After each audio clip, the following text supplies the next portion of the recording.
खबरें खेती के कार्यक्रम में आप मन के स्वागत है। जय जोहार। सबले पहली आज के खास खबर। छत्तीसगढ़ में दिए जाते जैविक खेती ला प्रोत्साहन, मूली के उत्पादन में बेहतर तकनीक, पत्ता गोभी के सुवर्णा BSS 32 किस्म, गवार फल्ली के सफल खेती। नीति कृषि के क्षेत्र में हरदम नवा बदलाव आवत रही और ये बदलाव मन ला किसान मन ह अपना के फायदा उठा सकत है। जैविक खेती के दूसरा नाम फार्मिंग सिस्टम है, यानी कि खेत में ही खाद पानी कीटनाशक आदि के जरूरत खेत ले ही उत्पन्न करना होथे। एखर ले किसान भाई मन ला बाहरी रूप ले खर्च कम आथे और सब्बो समस्या के समाधान खेत में उपजे अन्य पेड़ पौधा ले हो जाथे और रासायनिक उर्वरक के जरूरत ह नहीं पड़े। प्रदेश के कई फसल जैसे कोदो, कुटकी, रागी, राम, तिल, कुल्थी, विभिन्न प्रकार के कंद, वनोपज, दलहन एवं तिलहन में बाह्य एवं निषिद्ध रासायनिक उत्पादकों पर उपयोग कृषकों द्वारा नहीं किया जाता है। इन उत्पादों की उत्पादन से विपणन तथा श्रृंखलाबद्ध व्यवस्था हेतु कार्य योजना तैयार की जाएगी। इससे जैविक कृषि की विचारधारा से सहमत होने वाले कृषकों का समूह बनाकर उन्हें संगठित किया जाएगा। बेहतर तकनीक फसल से संबंधित जानकारी ला लेके अगर कहीं फसल के उत्पादन किसान मन करें तो खेती में ओमन ला बहुत अच्छा उत्पादन मिल सकत है। मूली के फसल 12 महीना होथे। एकर साथे साथ मूली के कंकड़ रहित जीवांश युक्त कोई भी प्रकार के भूमि में उगा सकत है, परंतु एक अच्छा परिणाम हल्की बलुई दोमट जीवांश युक्त भूमि पर सर्वोत्तम पाए जाते। मूली के बीज में 10 से 12 किलोग्राम प्रति हेक्टेयर की आवश्यकता पड़थे और एकर अच्छे फसल हेतु मेड़ पर 25 गुणित 15 सेंटीमीटर तथा 30 गुणा 10 सेंटीमीटर के दूरी पर बुआई करना चाहिए। मूली के फसल हेतु 200 से 250 क्विंटल गोबर की सड़ी खाद खेत की तैयारी के समय भूमि में मिला देना चाहिए। एकर अतिरिक्त 50 किलोग्राम फास्फोरस और 50 किलोग्राम पोटास देना चाहिए। शीघ्र वृद्धि होने के कारण मूली प्रक्षेत्र में उचित रहना आवश्यक होथे। बीज ला उपचारित कर बोएले ज्यादा पैदावार होथे। नई किस्में नवा किस्म अपनाए ले नवा बीज अपनाए ले उत्पादन और गुणवत्ता दोनों में सुधार होते। पत्ता गोभी के सुवर्णा VSS 32 ये हर संकर किस्म शीतल द्वारा विकसित करे गए है। ये हर गोलाकार के 3 किलोग्राम के पाए जाथे और यह 110 दिन में तैयार हो जाथे। ये पत्ता गोभी है गर्मी ठंड बरसात सभी मौसम में एकर खेती करे जा सकत है। एकर साथे साथ ये हर उष्ण जलवायु के लिए सर्वोत्तम प्रजाति है। पत्ता गोभी के खेती सुवर्णा VSS 32 के खेती पूरे वर्ष भर करे जा सकत है। ये किस्म के गोभी से किसान मन ला बड़े लाभ होथे। अगर कोनो किसान है नवा तकनीक अपना के सफलता पूर्वक खेती करथे तो ओकर सफलता से आन किसान मन ला घलो प्रेरणा मिलथे। आजकल किसान भाई मन धान के फसल के संगे संग फल सब्जी के खेती में घला विशेष ध्यान देना शुरू कर दिए है। ऐसने ग्राम कुरूद के हमर किसान भाई परस यादव ह अपन 1 एकड़ खेत में गंवार फल्ली के खेती करे हावे। परस यादव ह हमला बताइस कि ओला अपन खेत में बने ढंग ले गंवार फल्ली के खेती करे है, जेकर बोआई सिंचाई निंदाई और तोड़ाई ये सब करे ले ओला करीब 8 से 10 हजार रुपया के खर्चा आए हवे। ओला पूरा विश्वास है कि गंवार फल्ली ला बाजार में बेच के ओला करीब 60 से 70 हजार तक के फायदा हो जाही। ओखर ए सफलता ला देख के आन किसान मन ला घलाव प्रेरणा मिलथे। आज के अंक में बसत के दूसरिया अंक में खेती किसानी से संबंधित नवा जानकारी लेके फिर आबो। तब तक बर जम्मो झल्ला जय जोहार।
कृषि दर्शन देखिए जम्मू संगवारी और किसान भाई मन ला जय जोहार।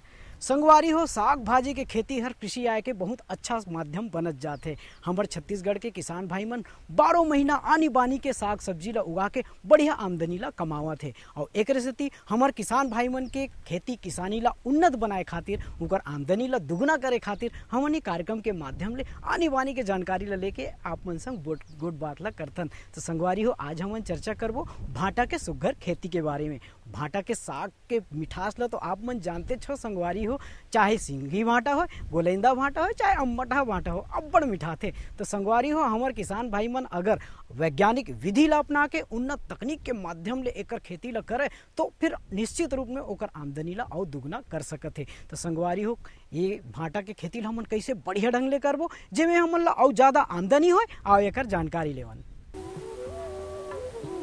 बैगन की अच्छी फसल के लिए वो स्थान सर्वाधिक उपयुक्त होता है जहां लंबे समय के लिए गर्म वातावरण बना रहता है। और हमारा राज्य इतना गर्म तो है ही कि बैगन की भरपूर पैदावार ली जा सके। अत्यधिक ठंड और पाला ही उन मुख्य कारणों में से है जिससे कि बैगन की उत्पादकता कम हो सकती है। और ऐसी संभावना हमारे राज्य में तो नहीं के बराबर है। बैगन की अच्छी उत्पादकता के लिए 20 से 30 डिग्री सेल्सियस का तापमान सर्वोत्तम पाया गया है और बीज के अंकुरण के लिए 25 डिग्री सेल्सियस को आदर्श तापमान माना गया है। बैगन के पौधों को अच्छी बढ़वार के लिए जीवांशयुक्त, महीन और उपजाऊ भूमि की आवश्यकता होती है और बहुत ही अच्छा हो कि उस भूमि का पीएच मान 5.5 से 6 तक हो। उत्पादन पूर्व प्रक्षेत्र की गहरी जुताई कर देनी चाहिए। मिट्टी के बड़े बड़े टुकड़ों को तोड़ लेना चाहिए और मांदा निर्माण भी इसी समय ही कर लेना चाहिए। यदि भूमि किसी वजह से बैगन की खेती के लिए अनुपयुक्त हो तो उसे जुगत, तदबीर और विज्ञान की मदद से बैगन की फसल के अनुकूल भी बनाया जा सकता है। और अगर जरूरत पड़े तो हमारे किसान बंधु ऐसा कर भी रहे हैं। बैगन साल भर ली जा सकने वाली लाभदायी फसल है जिसका कि लाभ हर एक किसान को उठाना चाहिए। लंबे किस्मों वाले बैगन की खेती हमारे राज्य में भी वर्ष भर की जा सकती है और प्रायः इसकी पैदावार गोल किस्म की अपेक्षा अधिक ही मिलती है। गोल किस्मों की पैदावार रबी के मौसम में ही ज्यादातर ली जाती रही है।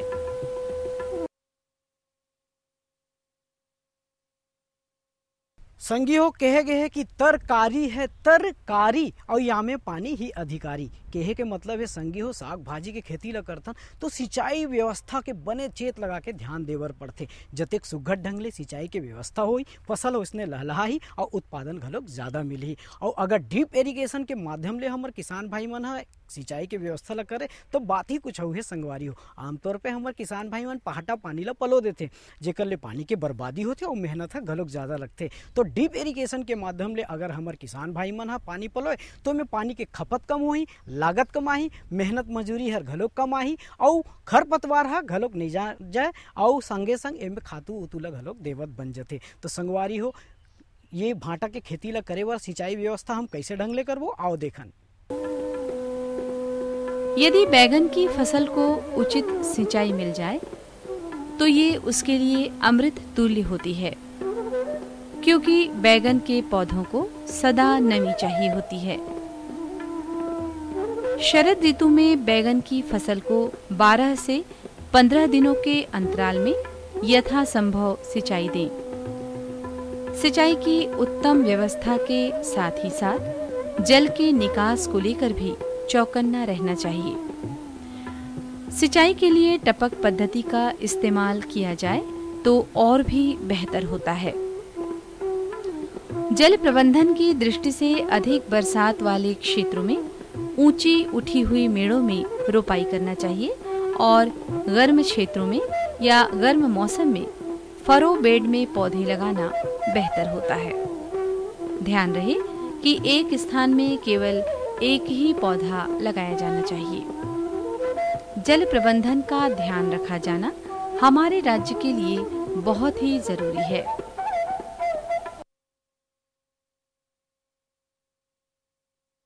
संगियो फसल के अच्छा बढ़वार करे खातिर, अच्छा उत्पादन ले खातिर अच्छा खाद ला सही समय और सही मात्रा में देना अब्बड़ जरूरी होते। जतेक सुघ्घर ढंग ले और अच्छा खाद ला हमन देखबो फसल के पैदावार ह घलोक उसने अब्बड़ होते। खाद पड़े तब खेत, नहीं तो कूड़ा और रेत कहेगे संगियो। तो भांटा के खेती में कौन कौन से खाद ला कब कब और कतका मात्रा में और कैसे ढंग ले देवो आओ जानन।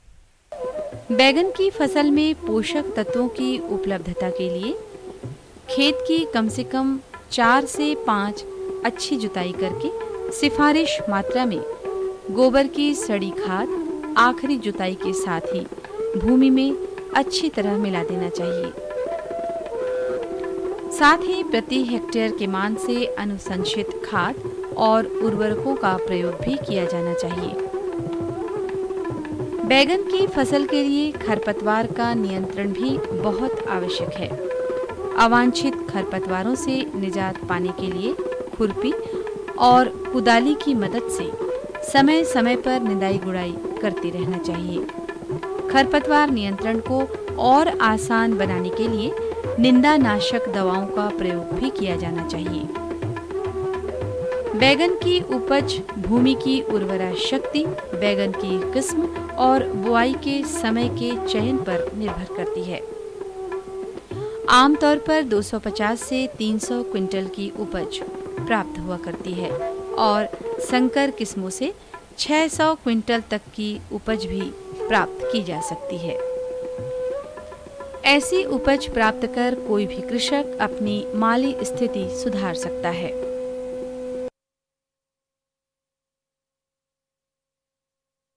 संगी हो सब बात तो बने बने हैं, फिर एक ठन बात के जानकारी लेना सब ले ज़्यादा ज़रूरी है। और वो हरे कि बखत बखत में फसल ला कीड़ा मकोड़ा और किस्म किस्म के बीमारी है अब्बड़ नुकसान पहुंचाते, जेकर रोकथाम के सही समय में जानकारी नहीं होए ले हमर किसान भाई मन ला बनेच नुकसान उठाए बर पड़ सकते। तो हमन काबर नुकसान उठावो संगवारी हो, और देखथन कि भांटा के खेती में कौन कौन से बीमारी लग जाते, का कीड़ा मकोड़ा हरे ला प्रभावित करते और एकर रोकथाम ला हमन कैसे ढंग ले करबो और जानकारी लेवन। तना छेदक या फल छेदक बैगन की फसल में लगने वाले प्रमुख कीट हैं, जिसका कि प्रबंधन यदि वक्त रहते न किया गया तो ये कीट 50 से 75% तक की फसलों को नुकसान पहुंचा सकते हैं। साथ ही प्राप्त फसल का बाजार भाव भी कम हो सकता है। लाल मकड़ी या माइट भी बैगन में लगने वाला एक महत्वपूर्ण कीट है और खास बात तो ये है कि इन कीटों का नियंत्रण कीटनाशकों से भी संभव नहीं। दरअसल ये कीट न होकर एक तरह की मकड़ी होती है। इस कीट का कुप्रभाव प्रभावित पौधों की पत्तियों पर स्पष्ट रूप से देखा जा सकता है। बैगन की फसल को नुकसान पहुंचाने वाले रोग मुख्यतः 2 ही प्रकार के हैं, जिनके नाम हैं जीवाणु उकटा रोग या बैक्टीरियल विल्ट और जड़ गांठ या रूट नॉट रोग। जीवाणु उकटा रोग का प्रकोप छत्तीसगढ़ के समस्त बैगन के खेतों में देखी जा सकने की आशंका रहती है। इस रोग से भी अपने बैगन की फसल को वैज्ञानिक विधियों द्वारा बचाए रखना चाहिए। कुछ जीवाणु सब्जी उत्पादक खेत के खाली नहीं होने की दशा में भी पनपते हैं। कृषक बंधुओं को इस ओर भी सजग रहने की जरूरत होती है। इस रोग से प्रभावित खेतों में गुड़ाई बंद कर देना चाहिए और फसल चक्र अपनाना चाहिए। गर्मी में खेत खाली रखकर मिट्टी पलटने वाले हल द्वारा गहरी जुताई करें और अप्रैल मई 2 माह सूर्य ताप दिखाएं। इन रोगों से बचाव के लिए हमारे राज्य के कई किसानों ने कृषि वैज्ञानिकों की सलाह पर कुछ रोग प्रतिरोधक जातियां जैसे पंत सम्राट, अर्का निधि, अर्का नीलकंठ और अर्का केशव लगाकर बहुत हद तक इन रोगों से अपने खेतों को और अपनी उपज को बचाया है।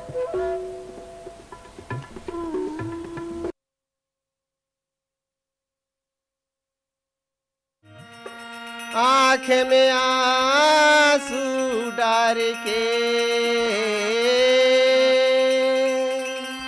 कहाँ भगागे तहाँ कन्हैया माया के मोहिनी डार के।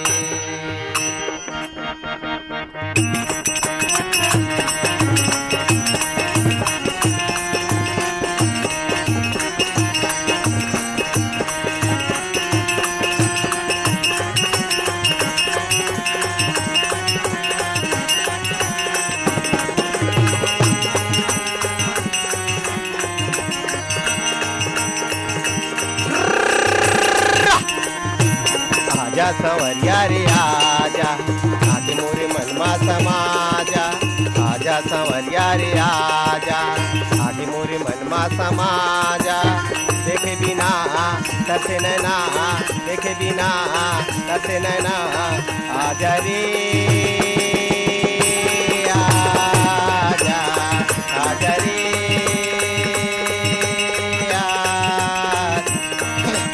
आजा लहरिया रे आजा आके मोरे मनमा समाजा।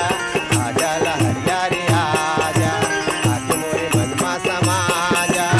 देखे बिना तरसे नैना देखे बिना तरसे नैना आजा रे आजा आजा रे आजा।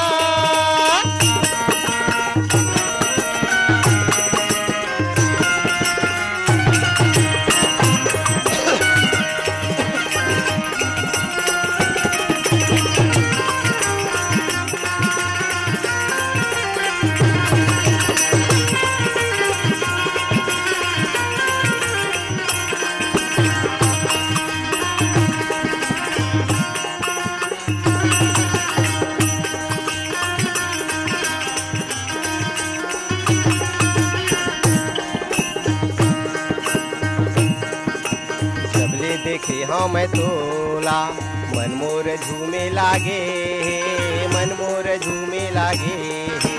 सबले देखे हाँ मैं तोला मन मोर झूमे लागे मन मोर झूमे लागे। तोरे बांसुरी के धुन सुन के तोरे मुरली के धुन सुन के छाती करे जा जले। तोरे बांसुरी के धुन सुन के तोरे मुरली के धुन सुन के छाती करे जा जले। आजा लहरिया रे आजा आके मोरे मनमा समाजा। आजा लहरिया रे आजा आके मोरे मनमा समाजा। देखे बिना तरसे नैना देखे बिना तरसे नैना आजा रे आजा आजा रे आजा।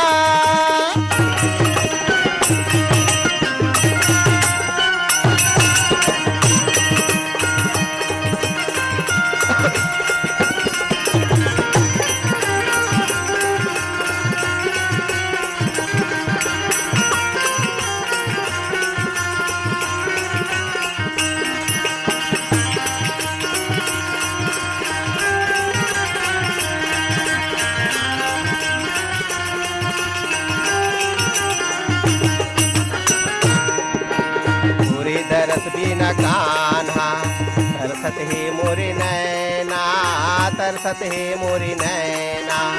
मोरे दरस बिना कान्हा तरसत हे मोरे नैना तरसत हे मोरे नैना।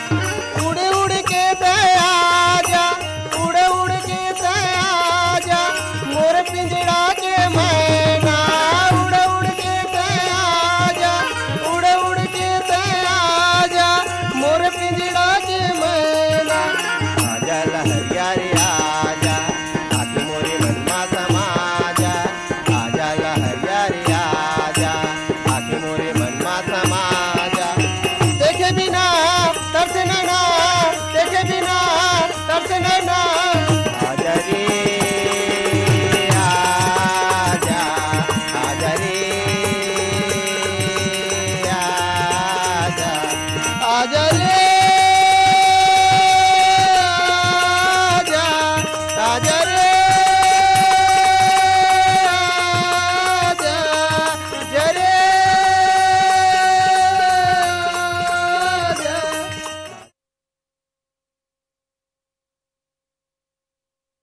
तो संगियो ये तो रही इस भाटा के खेती के बारे में सुघर अकन ले जानकारी। आप मन ये सुघर अकन की जानकारी के सुघर फायदा उठाओ और ये फसल अपना के बढ़िया आमदनी कमा के अपन जिंदगी ला खुशहाल बनाओ। आज के अंक में बसत के अवैया अंक में मैं फिर ऐसने बढ़िया बात ला लेके आप मन संग गोट बात करूँ। तब तक बर अपन ये संगवारी ला देवा विदा।